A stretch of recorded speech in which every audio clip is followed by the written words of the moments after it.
difícil, ja. Bon dia a totes i a tots. En primer lloc, agrair-vos la vostra presència virtual.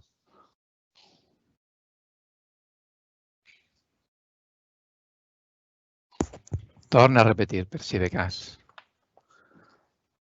Bon dia a totes i a tots.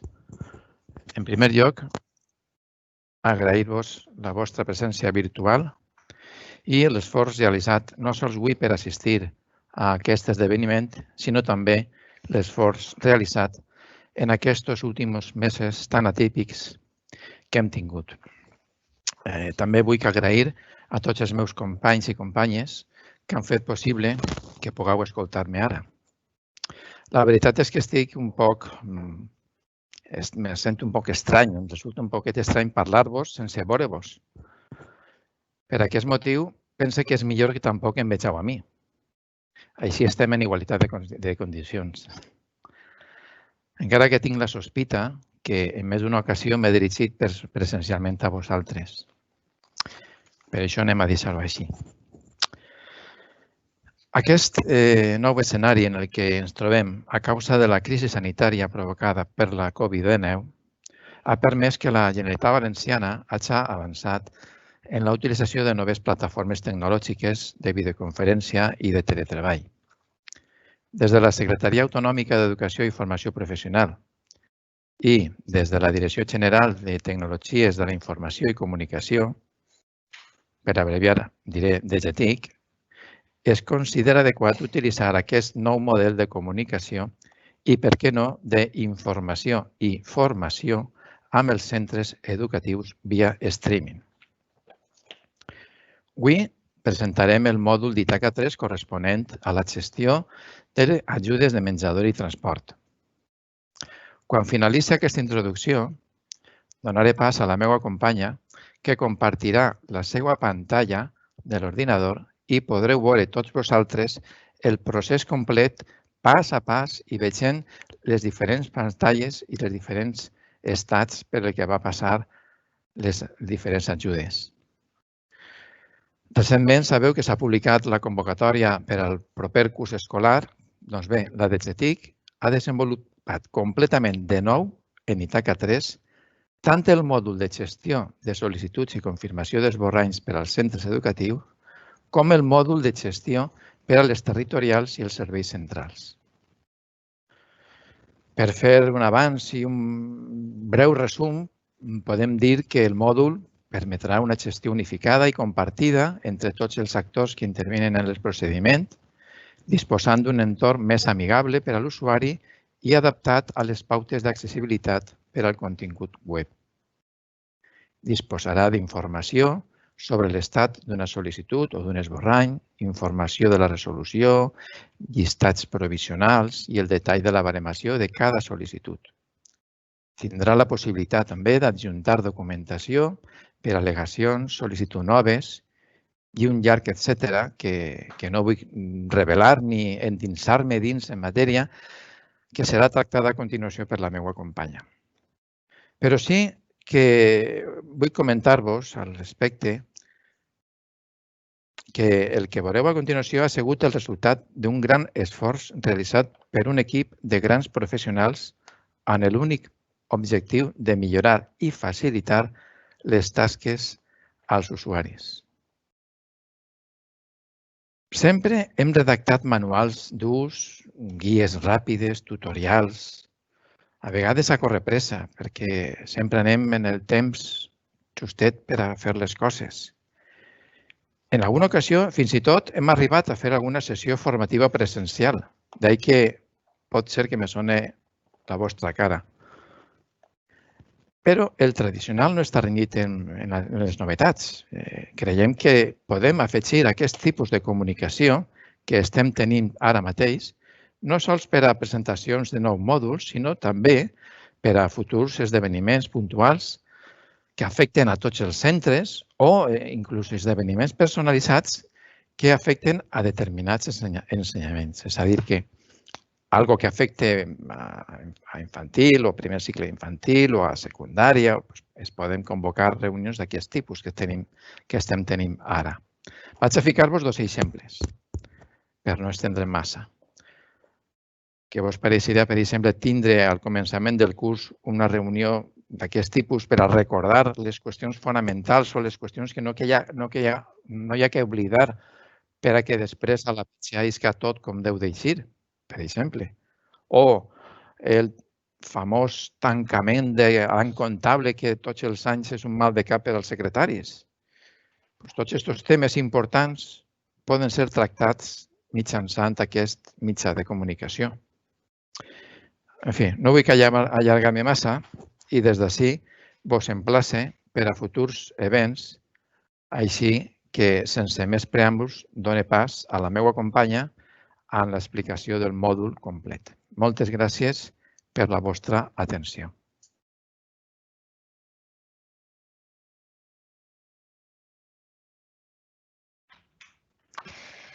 Alceu la mà virtual als que vos agraden més les presentacions que anar llegint manuals. De segur que hi haurà moltes alçades, la meua la primera. Hola, soc Ruki, soc una companya del CIGE dins de la DGTIC a la Conselleria d'Educació. I en aquesta primera sessió formativa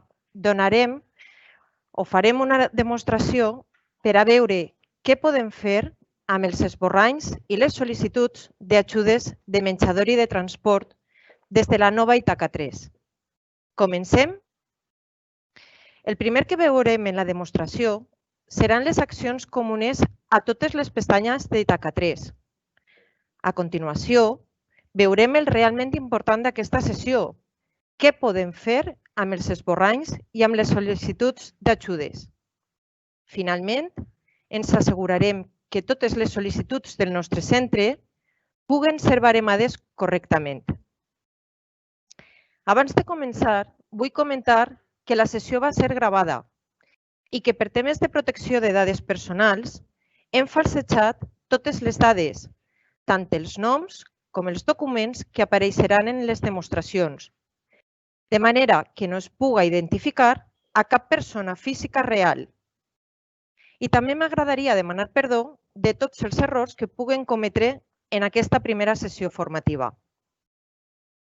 El primer que hem de fer per a treballar amb els esborranys i les sol·licituds d'ajudes és tindre ben configurat el calendari del menjador a Ítaca 1. Al manual s'indica com el podem configurar.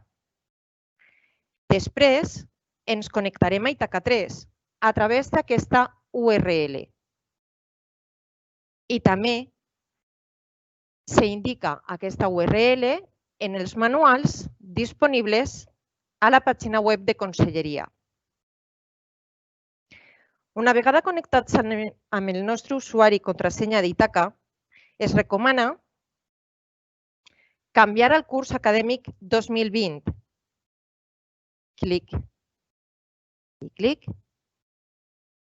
Vaig a canviar al valencià.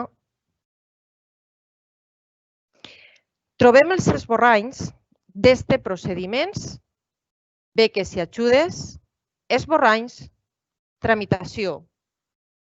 Els esborranys estaran agrupats en les pestanyes corresponents segons el seu estat. En cadascuna de les pestanyes podem ordenar per qualsevol columna. Podem realitzar una búsqueda avançada per una columna determinada.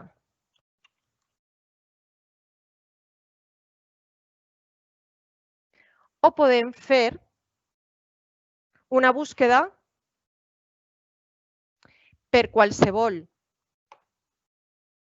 columna que no ens importe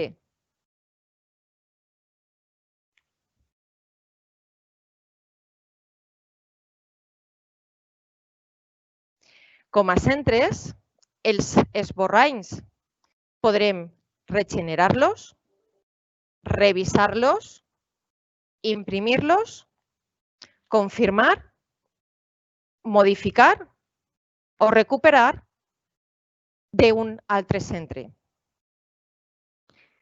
Per a regenerar un esborrany erroni, que en aquest cas no tenim, el primer que farem serà solucionar a Itaca 1 totes les errades que s'indiquen tal i com s'explica en el manual.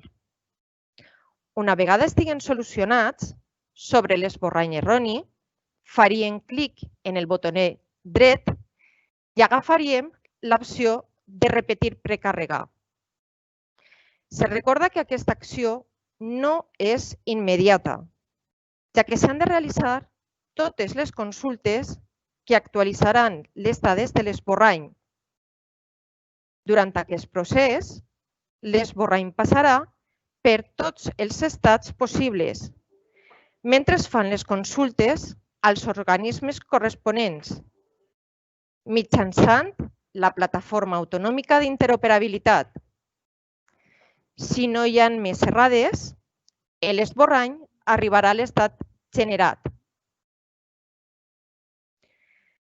Per a revisar les dades d'un esborrany generat, farem doble clic sobre l'esborrany a revisar.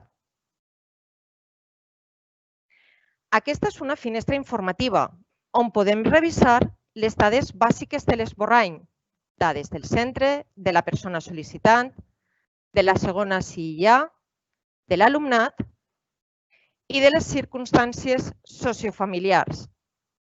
No podem modificar-les.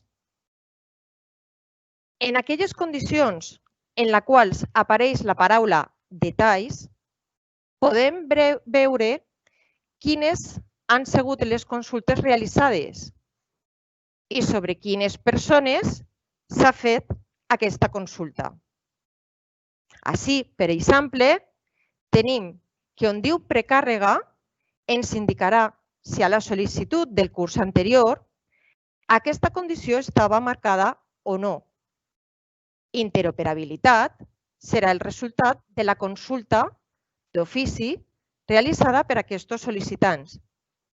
Finalment, a l'esborrany hi serà el que consta en definitiu. Des d'aquesta finestra de detall de l'esborrany ja podem fer algunes actuacions, com imprimir o confirmar-lo. Una altra manera d'imprimir un o més d'un borrador serà seleccionant un o més d'un, fent clic en el botó dret del ratolí i agafar l'opció imprimir. Si és només un esborrany, s'obrirà una nova finestra amb les 4 pàgines de l'esborrany i cadascuna d'elles tindrà el seu codi segur de verificació o CSV al final. Mentre que si fem una impressió per a tots els esborranys seleccionats, s'anirà a la safata d'informes i en aquest cas no apareixerà la marca CSV. Confirmarem un o més d'un esborranys en estat generats o notificats fent clic en el botó dret i seleccionant l'opció determinada. Per exemple, sobre l'alumne 6, farem clic en el botó dret i confirmarem. Aquest esborrany passarà. Obtenim una resposta dient quantes sol·licituds han sigut creades al confirmar l'esborrany i l'esborrany s'haurà anat a l'opció de processats. Si hem rebut un esborrany per a la qual la família ha realitzat modificacions en les condicions sociofamiliars indicades a l'apartat G o en el nombre de membres de la unitat familiar o en la condició d'alumnat d'educació especial, haurem de modificar l'esborrany fent clic en el botó dret i seleccionant l'opció de modificar. Per exemple, aquest alumne anem a ficar-li que té 2 membres a la unitat familiar.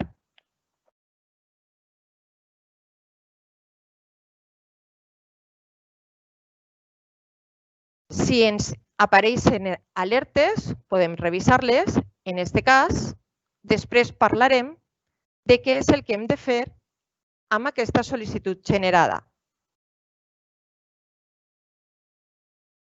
Des de la pestanya de processats, si ens haguera donat alguna errada, al confirmar o al modificar un esborrany, podríem tornar a confirmar-lo o a modificar-lo després d'haver corregit les errades fent clic en el botó dret.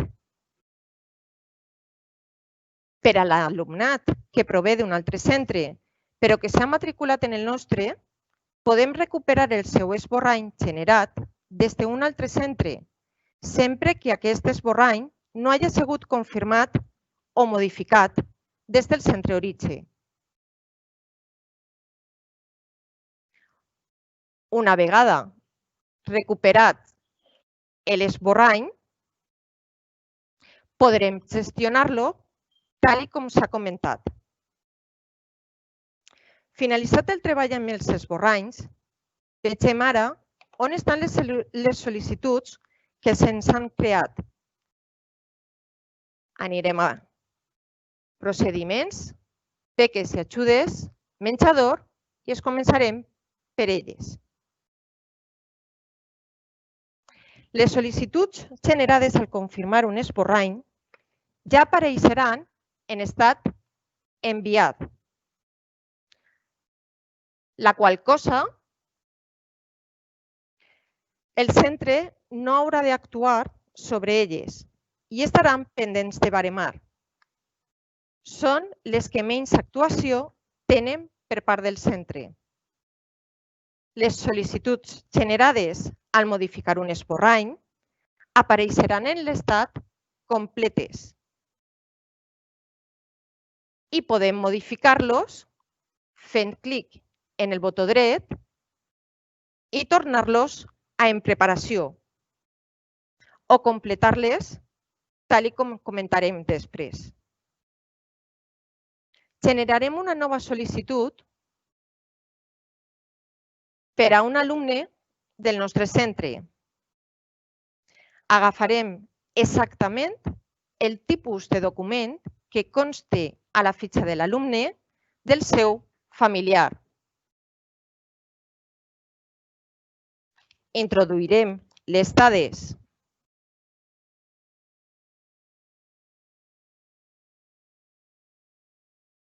i pulsarem cercar per a que ens recupere la informació del nostre sol·licitant.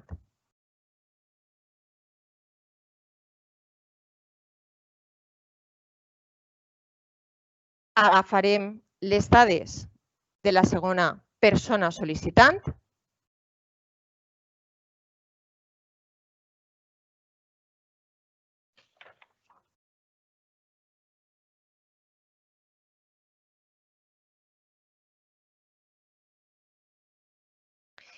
i agafarem les dades de l'alumne. Podem buscar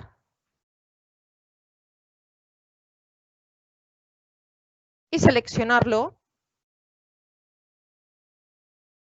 d'aquesta forma. Si volgueren afegir-ne més alumnes, tornaríem a repetir el mateix procediment. En aquesta primera pestanya de dades bàsiques és important destacar el número de membres de la unitat familiar, que ens consta en blanc. En aquest cas, vaig a ficar-ne 2. Després veureu el per què. Complete les circumstàncies sociofamiliars, per exemple, l'atur. L'atur ha de consultar-se sempre d'ofici, per tant, s'ha d'autoritzar a la conselleria a fer les consultes que verifiquen aquesta condició i podem agafar-ne qualsevol altra. Per exemple, podem agafar família acollidora, aportant documentació e indicant quin és el tipus de documentació que aportem, o condicions com l'alumnat beneficiari que se consulta d'ofici i que podem autoritzar a que CEICE, la Conselleria, ens verifique la condició, o aportar documentació que podrem afegir-ne des de documents. En documents podrem afegir qualsevol fitxer PDF que acredite les circumstàncies sociofamiliars que tinguen marcades en la sol·licitud. Això ens estalviarà l'enviament de correus adjuntant documentació en les subsanacions o en les al·legacions de les sol·licituds. Guardem. En aquest cas, me dona una alerta. Abans vos havia parlat de les alertes. No vull continuar en el procés per a veure per què m'està donant una alerta. L'alerta la tinc en les dades bàsiques i m'està dient que el nombre de membres no és correcte. Si jo tinc una persona sol·licitant, una segona persona sol·licitant i un alumne, mínim he de tindre 3 persones a la unitat familiar i no 2. Vaig a corregir, le dono a guardar i ara ja està completa la sol·licitud. Le dic que no vull guardar la sol·licitud com a completa per explicar-vos què he de fer després.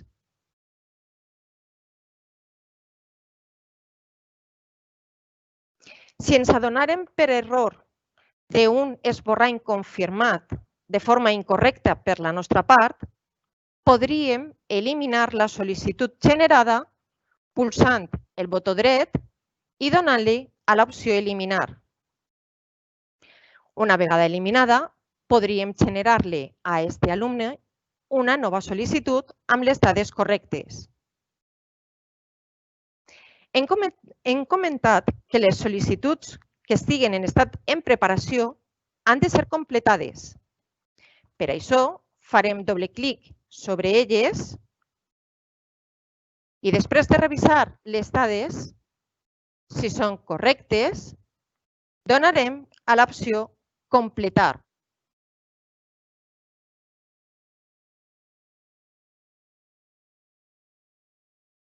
Totes les opcions que estan en estat completes han de ser enviades.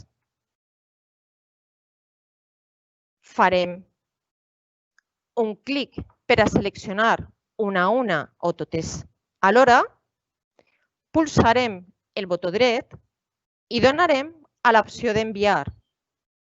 Això farà que les nostres sol·licituds puguen ser baremades correctament.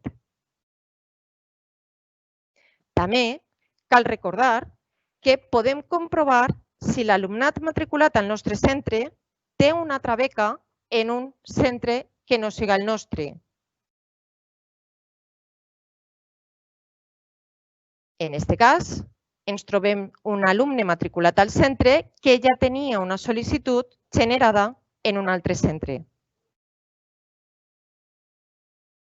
És important recordar que totes les sol·licituds han d'estar en estat enviades per a que siguin baremades correctament.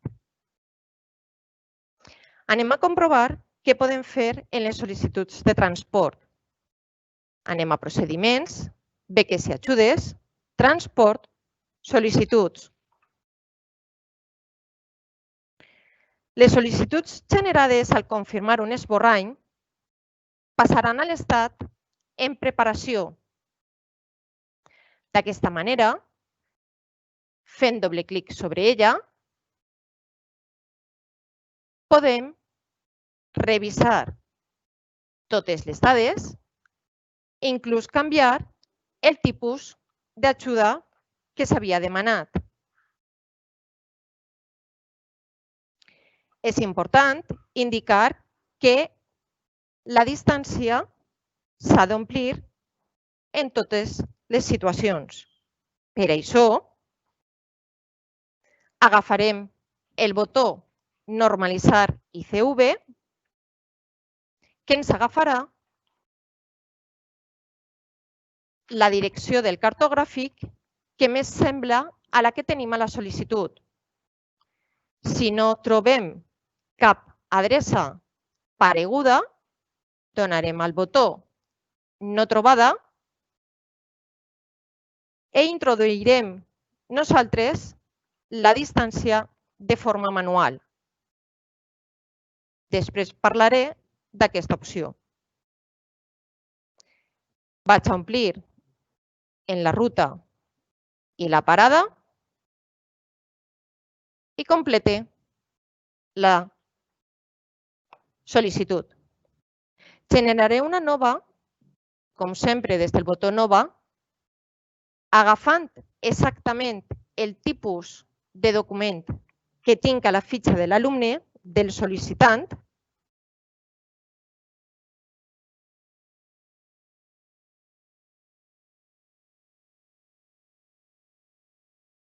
m'he enganyat en algun número.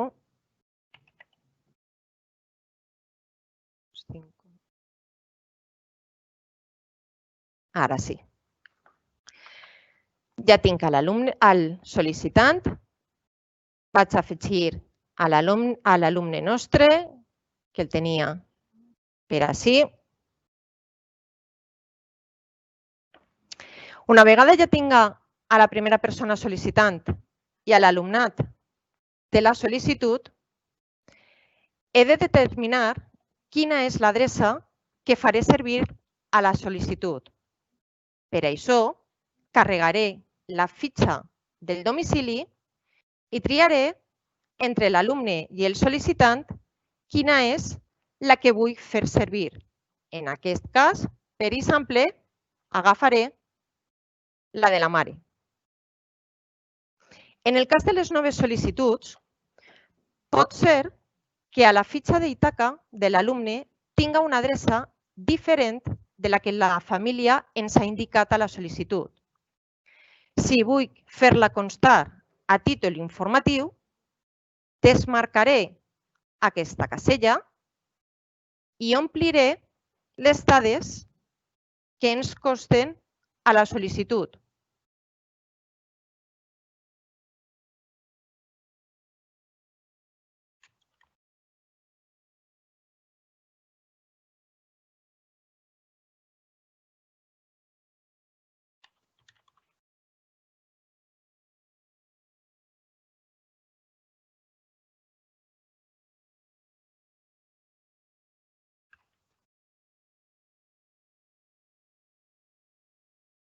València, localitat València. Ara, que no se desplegava.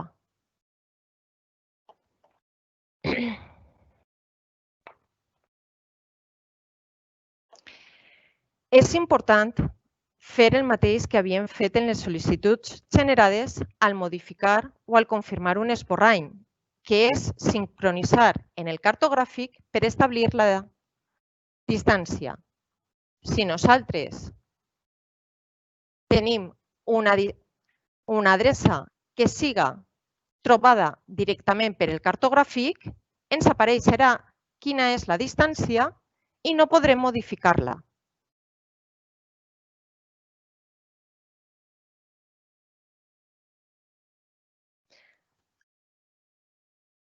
Omplim de nou la sol·licitud i guardarem la sol·licitud. En aquest cas, vaig a dir-li que sí que vull marcar-la directament com a completa per estalviar-me un pas.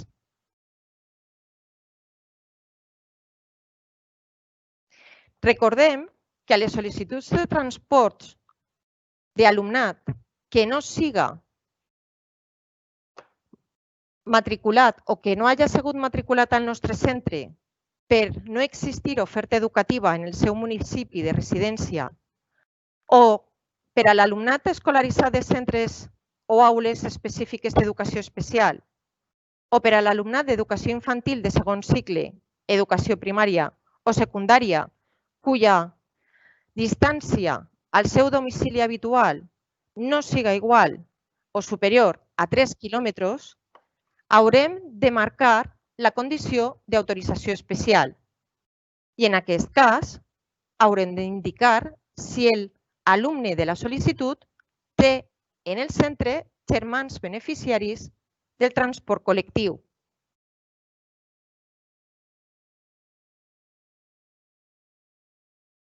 Totes les sol·licituds que estiguen en estat en preparació se completaran tal com havien dit per a les sol·licituds de menjador. I al igual com en les sol·licituds de menjador, totes han de ser enviades per a la seva tramitació per part de Conselleria. Finalitzarem la sessió recordant els punts següents. Els centres específics d'educació especial gestionaran els esborranys i les sol·licituds del seu alumnat, independentment de si aquest alumnat també es troba matriculat en un altre centre. Regenerar un esborrany no és un procés immediat perquè s'han de fer totes les consultes als organismes corresponents. Els manuals es troben a la pàgina web de Conselleria. A més, es recorda que per a ser beneficiari d'una ajuda assistencial de menjador cal tindre una sol·licitud de menjador generada al confirmar o al modificar un esborrany o generada des d'una nova sol·licitud. Finalment, recordem que totes les sol·licituds que hagin sigut enviades podran ser revisades correctament. Esperem que vos puga ser útil aquesta primera sessió formativa. I una vegada més, podem dir que el 2020 també passarà a la història perquè continuem treballant per a millorar l'ensenyament.